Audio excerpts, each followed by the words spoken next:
creamy samosa. Chicken का कीमा,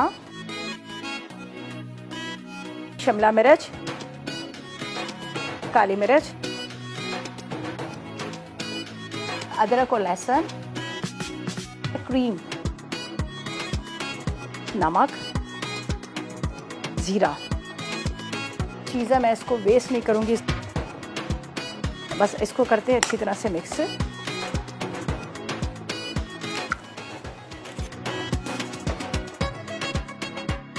यहाँ पर मैं एक अदद अंडे को फेंट लेती हूँ।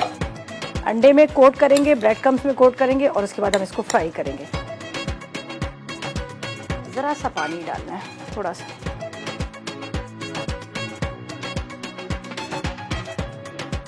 इसके बाद ब्रेड क्रम्स डाल देते हैं बड़े बर्तन के अंदर। ये देखें, इस तरह से आपने इसको इस तरह से कोन बनाना है, दोनों को एक बराबर इस तरह कर लिया, ठीक है।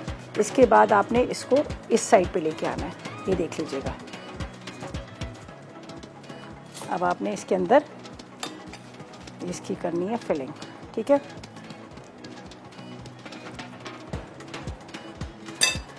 अब आपने इसको इस तरह से टर्न करना है ताकि कहीं से इसके अंदर सुराख ना हो। ये टर्न किया है, ये लई लगाएंगी। चलें जी, हो गया। ये वैसे 2 समोसे की पट्टियाँ थी, खैर कोई बात नहीं। हम इसको एक तो फ्राई करते हैं, बाकी बड़ा ख्याल कर लेते हैं। अंडे में,